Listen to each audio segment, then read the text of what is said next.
And welcome to online class. 7th class civics. Today we will start lecture 2 chapter 1 on equality मतलब समानता का आज हम second lecture इसका जो हाफ पार्ट बचा है उसको पूरा करेंगे. Today we will start the topic recognize dignity. Dignity का मीनिंग होता है काम serious behaviour that make other people respect you मतलब दूसरे पीपल की गरिमा का मतलब रिस्पेक्ट करनी चाहिए हमें. रिकॉग्नाइज डिग्निटी होता है मानवीय गरिमा का मूल्य. इसका मीनिंग पॉलिटिकल में यह है. तो अब हम शुरू करते हैं कि इसमें होता क्या है. You have understood by now that he caste we are born into the religion we practice the class background we come from, whether we are male or female. These are often the things that determine why some people are treated unequally. अब हम इसमें पढ़ेंगे. आप समझ गए होंगे कि कुछ लोग के साथ असमानता का व्यवहार किस कारण से होता है कि उनका जन्म, ठीक है, बर्न, उनकी रिलीजन, उनका धर्म, बैकग्राउंड, उनका जन्म जाति, उनका बैकग्राउंड उच्च वर्ग है या निम्न वर्ग है के साथ आधार पर किया जाता है. ठीक है.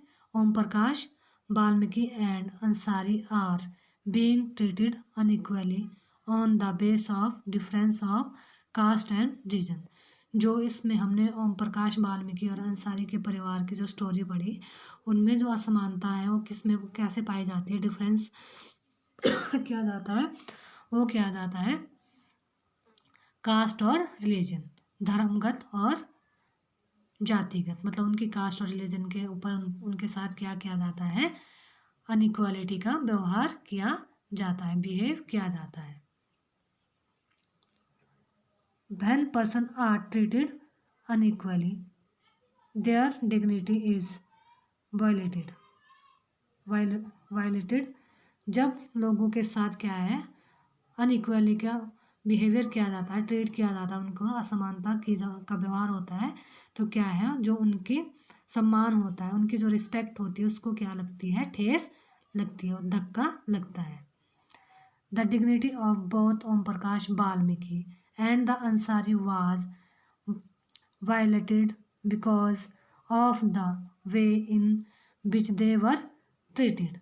और ओम प्रकाश वाल्मीकि जो तथा अंसारी जो फैमिली थी उनके साथ भी व्यवहार का कारण उनकी जो रिस्पेक्ट थी उस पर क्या थी, ठेस पहुंचाना थी या उनका अनइक्वल ट्रीट करना था. By picking on him and making him sweep the school, उनके द्वारा स्कूल में जो सफाई का काम किया गया, बिकॉज ऑफ हिज कास्ट, उसके हिज कास्ट, बिकॉज उसकी जो स्कूल में झाड़ू लगवाया गया शिक्षकों ने वो क्या था, उसकी जातिगत कारण था. Om Prakash Valmiki schoolmate and teachers hurt his dignity badly and made him feel as if he was less than equal to all other student in the school. उनके टीचरों और जो स्टूडेंट थे उनके द्वारा जो वाल्मीकि के साथ ऐसा व्यवहार किया गया था उसका क्या है, उसकी जो रिस्पेक्ट के ऊपर है, उन्होंने बहुत ज़्यादा डिग्निटी को बहुत बुरी तरह से क्या किया था, उस पर अटैक किया था. Being a child, Om Prakash Valmiki could do very little about the situation that he was in. बच्चा होने के कारण भी जब वो छोटा था तो ओम प्रकाश वाल्मीकि स्वयं इस बारे में अधिक कुछ नहीं कर सके क्योंकि वह बच्चा था तो उसमें अधिक कुछ कर नहीं पाया. It was his father who, on seeing his son sweep, felt angry by this unequal treatment and confronted the teacher, और जो पर उसके जो पिता थे उसने अपने बेटे को झाड़ू लगाते जब देखा तो उनको क्या है बहुत ज़्यादा गुस्सा आया, और उन्हें इस असमान व्यवहार पर क्या है गुस्सा आया, और उन्होंने शिक्षकों के समक्ष जो है अपना क्या कन्फर्म ट्रीटमेंट इस बिहेवियर का प्रकट किया। The Ansaris dignity was also hurt when persons refused to lease their apartments to them, और अंसारी के साथ जो किया गया था उन्हें क्या है सम्मान को भी बहुत चोट पहुंची उन्हें किराए पर मकान देने से, जब लोगों ने क्या कर दिया इनकार कर दिया। However when he property dealer suggested that the change their name, it was their dignity or self-respect that made them refuse this suggestion। जब जो उनका प्रॉपर्टी डीलर था उन्होंने सजेस्ट किया कि तुम लोग अपना नाम बदल दो, तब भी क्या है उन्हें ऐसा लगा कि उन्हें जो उनका आत्मसम्मान है उन्होंने अपने नाम बदलने से मना कर दिया। Om Prakash Valmiki and the Ansari do not deserve to be treated like this. जो ओम प्रकाश और वाल्मीकि और अंसारी थे वो क्या है ऐसा व्यवहार डिजर्व नहीं करते। They deserve the same respect and dignity as anyone else. वह भी जैसे हमारे कंट्री में दूसरे पीपल है लोग हैं जैसा उनके साथ व्यवहार किया जाता है वह भी उसी टाइप का जो रिस्पेक्ट है सम्मान है वो क्या करते हैं डिग्निटी है डिजर्व करते हैं मिलनी चाहिए। अब हम पढ़ेंगे इक्वालिटी इन इंडियन डेमोक्रेसी। जो इंडियन डेमोक्रेसी है लोकतंत्र भारतीय लोकतंत्र में समानता कि किस प्रकार से इंडियन डेमोक्रेसी में जो है इक्वालिटी है। The Indian constitution recognise every person as equal. जो इंडियन कॉन्स्टिट्यूशन उसने क्या है सभी पर्सन को इक्वल कहा है, और this means that every individual in the country including male and female person from all caste, religion, tribes, educational and economic background are recognized as equal। इसका अर्थ है कि कोई भी व्यक्ति चाहे वो किसी भी कास्ट का है रिलीजन का है या फीमेल है मेल है या एजुकेटेड है अनएजुकेटेड है या उसका इकोनॉमिक जो बैकग्राउंड है वो कैसा है उसके आधार पर उनके साथ कोई भी भेदभाव नहीं किया जाएगा। सभी क्या है एज इक्वल एक जैसे ही पर्सन है। This is not to say that inequality cases to exist। परंतु इसके बावजूद भी क्या है यहाँ पर यह है जो भावना है वो असमानता खत्म नहीं होती।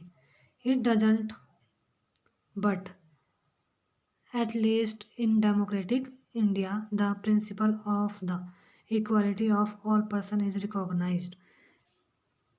लेकिन इसके बाद भी हम यह नहीं कह सकते कि यहाँ असमानता खत्म हो गई है। फिर भी यहाँ पर क्या है कम से कम भारतीय संविधान में सब व्यक्तियों को समान सिद्धांतों से मान्य किया गया है। While earlier no law existed to protect people from discrimination and ill treatment. इसके बाद भी क्या है सामान्य व्यवहार उनके साथ जहाँ पहले भेदभाव और दुर्व्यवहार से लोगों की रक्षा करने के लिए कोई भी कानून नहीं था, अब क्या है उनके लिए treatment। Now there are several that work to see the people are treated with dignity as equals। अब उनके अनेक कानून लोगों के सम्मान तथा उनके साथ समानता के व्यवहार को सुनिश्चित करने के लिए मौजूद है। अब क्या इंडियन जो डेमोक्रेसी वहाँ पे क्या है लोगों के साथ इक्वालिटी का बिहेव करने के लिए या लोगों को एक जैसा समझने के लिए सेल्फ रिस्पेक्ट प्रदान करने के लिए इंडियन गवर्नमेंट ने लॉ बनाया कुछ कानून सुनिश्चित किया है। This is recognisation of equality include some of the following provision in the constitution. इसके लिए क्या है इंडियन कॉन्स्टिट्यूशन में अलग अलग कुछ निम्नलिखित प्रावधान प्रोविजंस दिए गए हैं। First that every person is equal before the law. कानून के समान क्या है सभी पर्सन सेम है। But this means is that every person from the president of the country to Kanta a domestic worker has to obey the same laws. इसका अर्थ यह है कि हर व्यक्ति को देश के राष्ट्रपति से लेकर, जैसे कि इसमें कांता की एक स्टोरी है जो कि घरेलू काम की नौकरी करती है, सब क्या है, एक ही कानून का क्या करेंगे, पालन करेंगे। Second, no person can be discriminated against on the base of their religion, race, caste, place of birth और whether they are family they are female और मेल। दूसरा है कि किसी के साथ भी सेकंड कि भेदभाव डिस्क्रिमिनेशन नहीं किया जाएगा, किसके आधार पर, उसके बर्थ, उसके मेल फीमेल, कास्ट और रेस, जातिगत जो उसकी विभिन्नता है, उसके जन्म स्थान पर कोई भी भेदभाव नहीं किया जाएगा। Third, every person has access to all public place including playground, hotels, shop and market. और तीसरा है, सभी पर्सन क्या है,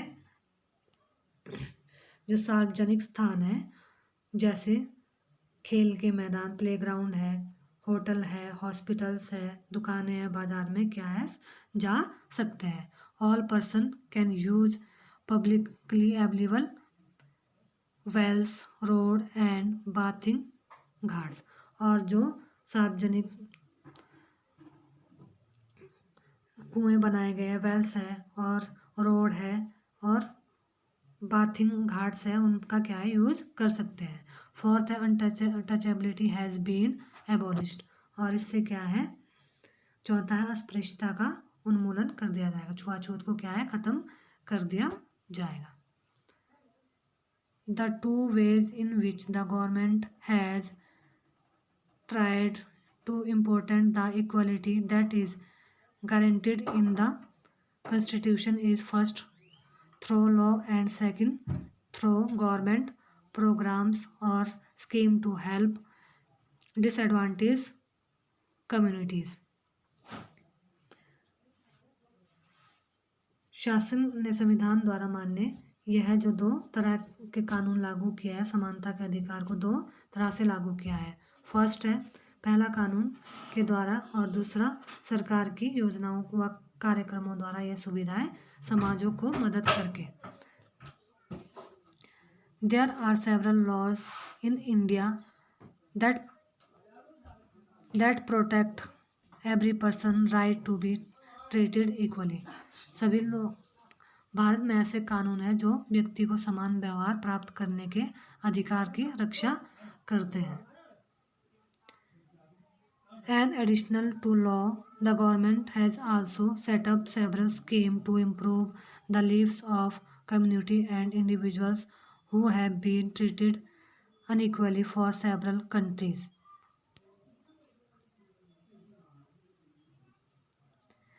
This scheme are to ensure greater opportunity for people who have not had this in the past।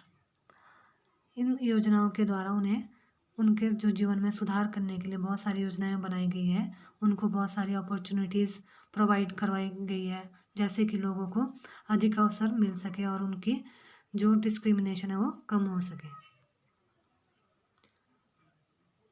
One of the steps taken by the government includes the mid-day meal scheme। इसमें से एक है mid day meal scheme, जो स्कूलों में mid day मील चलाई गई है।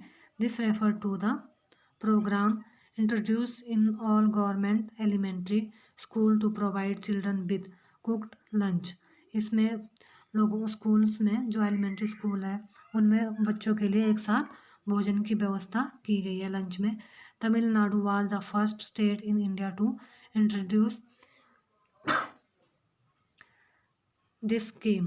तमिलनाडु भारत का पहला राज्य है जहां पर यह स्कीम सबसे पहले चालू हुई थी। एंड इन 2001 में the supreme court asked all state government to begin this program in their school within 6 months। और सुप्रीम कोर्ट ने यह आदेश जारी कर दिया था कि वह 6 महीने में सभी गवर्नमेंट स्कूलों में हर राज्य में यह स्कीम को चालू करें। This program has had many positive effects. इस प्रोग्राम के बहुत ही पॉजिटिव इफेक्ट्स हैं। This include the fact that more poor children have begun enrolling and regularly attending school. इससे जो गरीब लोग हैं उनके बच्चे रेगुलर स्कूल आएंगे. Teachers reported that earlier children would often go home for lunch and then not return to school, but now with the midday meal begin provided in the school, their attendance has improved. इससे बच्चों की attendance improve होगी school में और गरीब लोगों के बच्चे भी पढ़ पाएंगे. There there mothers who earlier had to interrupt their work to feed their children at home during the day now no longer need to do so. जो गरीब लोगों की माताएं वो अपना काम कर सकेगी और उन्हें दिन में बच्चों को भोजन बनाने की नीड भी नहीं होगी. This program has also help reduce caste prejudice because both lower and upper caste children in the school eat this meal together and in quite a few place. जब यह प्रोग्राम चलेगा इससे क्या है, सभी लोग चाहे वो किसी भी कास्ट के हैं एक साथ लाइन में बैठकर लंच करेंगे. Dalit women have been employed to cook the meal. जो दलित वुमेन है उनको स्कूल में एम्प्लॉयड नौकरी मिल सकती है. The mid day meal program also help reduce the hunger of poor students who often come to school and cannot constrained because their stomach are empty. और इससे जो गरीब लोगों के बच्चे हैं उनके भूख के कारण उनके पेट खाली नहीं रहेंगे और स्कूल आते रहेंगे भूख के कारण और इसी कारण पढ़ाई पर भी ध्यान केंद्रित कर पाएंगे. While government programs play an important role in increasing equality to opportunity, there is much that still needs to be done. शासकीय ऐसे कार्यक्रमों के अवसरों की समानता बढ़ाने में महत्वपूर्ण भूमिका निभा रहे हैं, पर फिर भी अभी कुछ करने की आवश्यकता है और भी कुछ करने की आवश्यकता है. While the midday meal program has helped increase the enrollment and attendance of poor children in school. Mid day meal भोजन कार्यक्रम में जो निर्धन बच्चों का स्कूल में प्रवेश और उनकी उपस्थिति तो बढ़ा दी है. There continues to be big difference in our country between school that are rich attend and those that the poor attend. फिर भी इस देश में वह स्कूल जहाँ अमीर बच्चे आते हैं उन स्कूलों में बहुत से अलग है जहाँ पर गरीब बच्चे पढ़ते हैं. Even today there are several schools in the country in which Dalit children. और आज भी देश में कई स्कूल ऐसे हैं जहाँ पर ओम प्रकाश वाल्मीकि जैसे दलित बच्चों के साथ भेदभाव और का व्यवहार किया जाता है. Like Om Prakash Valmiki are discriminated against and treated unequally. These children are forced into unequal situation in which their dignity is not respected. This is because people refuse to think of them as equal even though the law requires it. जहाँ उनके साथ रक्षा नहीं होती है इसलिए क्योंकि कानून बन जाने के बाद भी उन्हें लोग समझने से इनकार कर देते हैं.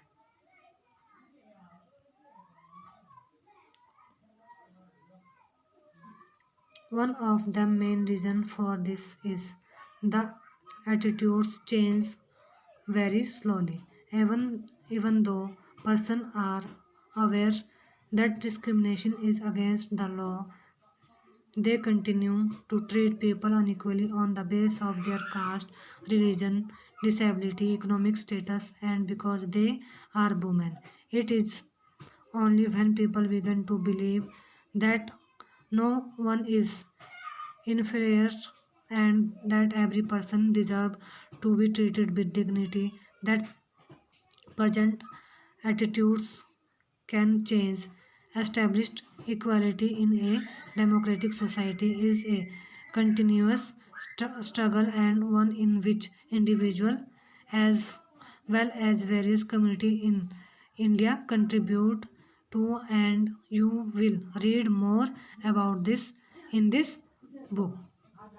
इसका मुख्य जो एक कारण दृष्टिकोण में बहुत ही धीरे धीरे परिवर्तन आता जा रहा है, और लोग यह जानते हैं कि भेदभाव का व्यवहार कानून के विरुद्ध है, फिर भी वह जाति धर्म अपंगता आर्थिक स्थिति और मेल फीमेल के होने के आधार पर लोगों से डिस्क्रिमिनेशन का जो है बिहेव करते हैं। वर्तमान दृष्टिकोण को बदलना तभी संभव है जब लोगों को यह बिलीव हो जाए कि और हर व्यक्ति सम्मानजनक व्यवहार के अधिकारी है। हमारे अलावा भी जो दूसरे व्यक्ति उनको भी ऐसे ही रिस्पेक्ट मिलनी चाहिए जैसी हमें मिलती है। प्रजातंत्र समाज में समानता स्थापित करना एक सतत संघर्ष है। गवर्नमेंट के लिए एक बहुत बड़ा स्ट्रगल है जिसमें व्यक्तियों और विभिन्न समाजों को सहयोग देना होगा।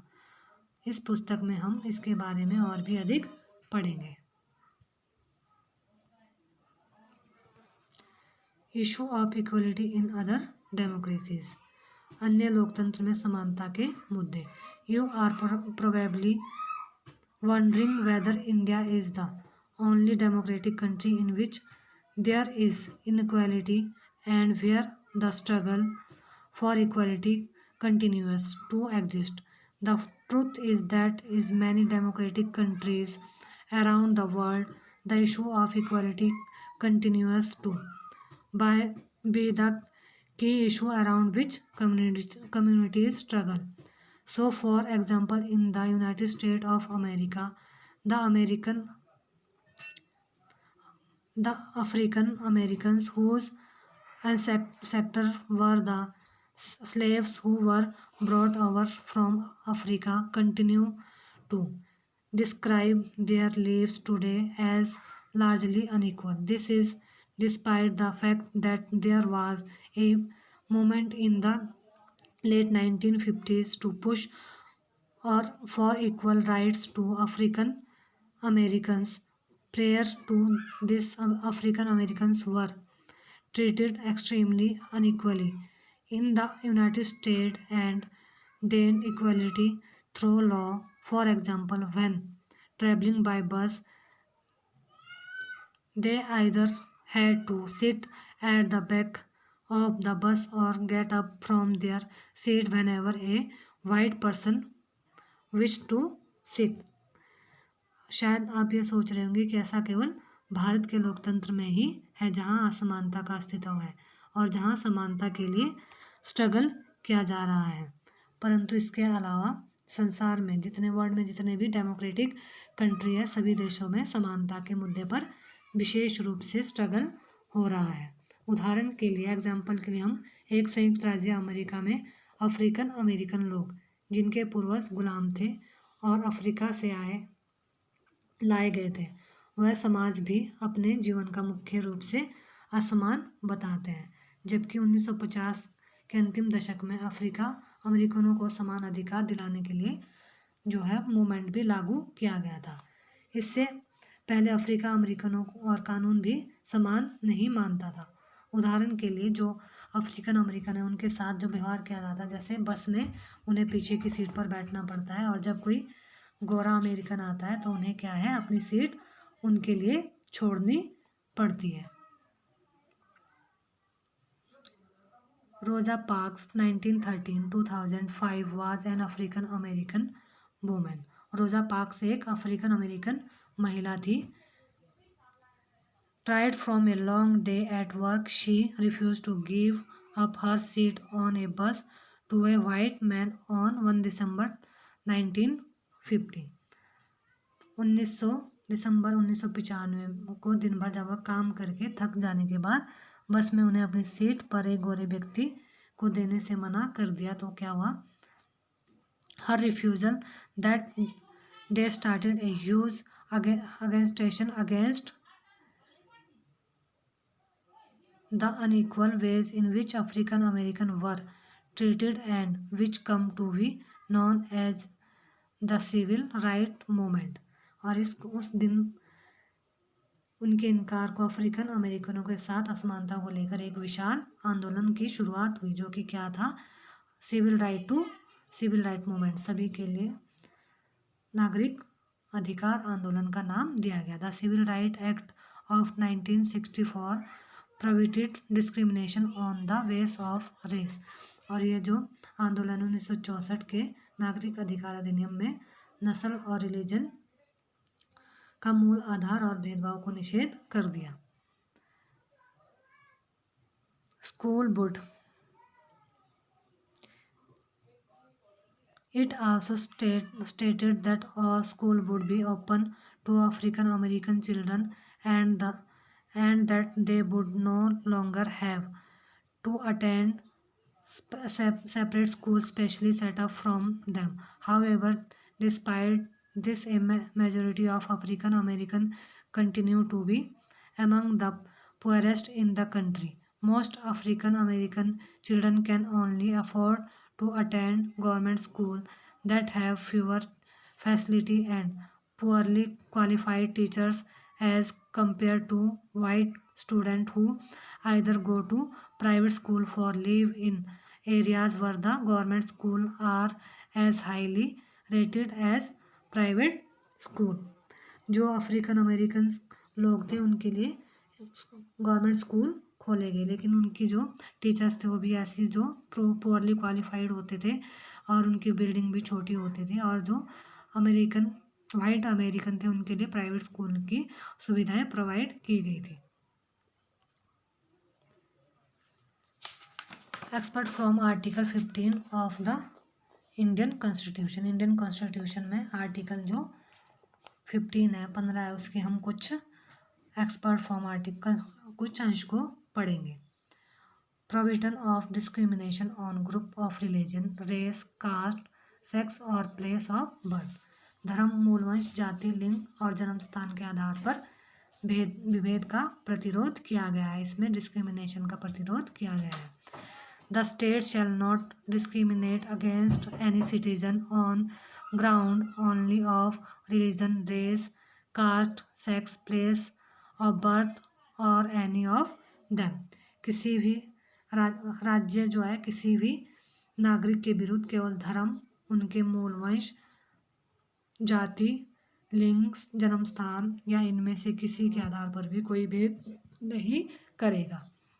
No citizen shall on grounds only of religion, race, caste, sex, place of birth और any of them be subject to any disability, liability, restriction और condition with regard.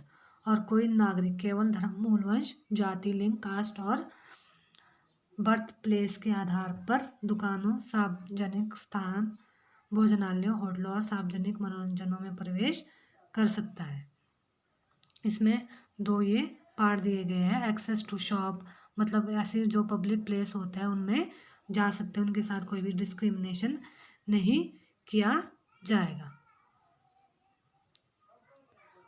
Holi or partly out of state fund for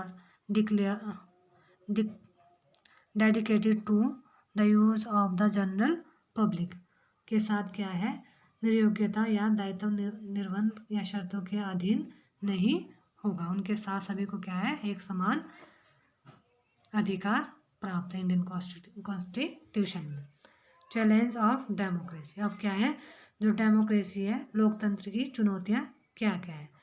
अब no country can be described as being completely democratic, जो किसी भी देश को पूरी तरह से क्या है, लोकतांत्रिक या लोकतंत्र डेमोक्रेटिक नहीं कहा जा सकता है। There are always communities and individual trying to expand the idea of democracy and push for a greater recognition of equality on existing as well as new issue।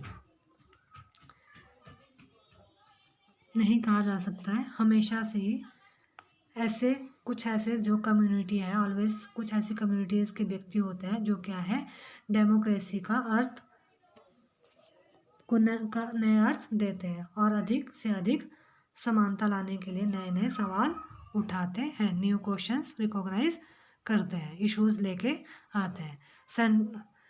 Central to this is the struggle for the recognisation of all person as equal and for other dignity to be maintained. इसके केंद्र में वह संघर्ष है जो क्या है, सब व्यक्तियों की समानता और सम्मान दिलाने के पक्षधर है। In this book you will read about how his issue of equality affects various aspects of our daily lives in democratic India। इस बुक में हम पढ़ेंगे कि किस तरह से समानता का प्रश्न भारतीय डेमोक्रेसी में हमारे दैनिक जीवन के विभिन्न पहलुओं को क्या है, जो हमारी डेली लाइफ्स की जो बिहेव है या सिचुएशन है उसको कैसे अफेक्ट करता है, प्रभावित करता है। As you read this chapter, इस चैप्टर में आप यह पढ़ते हुए विचार think about whether the equality of all person and their being able to maintain their dignity is upheld. पढ़ेंगे कि क्या सब व्यक्ति की जो समानता है और उनके आत्मसम्मान को ऊंचा रखने की जो थिंकिंग है या भावना है, ठीक है, मेंटेन को लोग कैसे जो है उसको मेंटेन करने के लिए डिग्निटी को कैसे अपहेल्ड या स्वीकार करते हैं, उसको कैसे एस्पेक्ट करते हैं या कैसे उसको समझाते हैं। ये था हमारा फर्स्ट चैप्टर सिविक्स का ऑन इक्वालिटी। अब हम नेक्स्ट लेक्चर में सेकंड चैप्टर शुरू करेंगे और इसका क्वेश्चन आंसर मिल जाएंगे आप लोगों को नेक्स्ट डिस्क्रिप्शन में।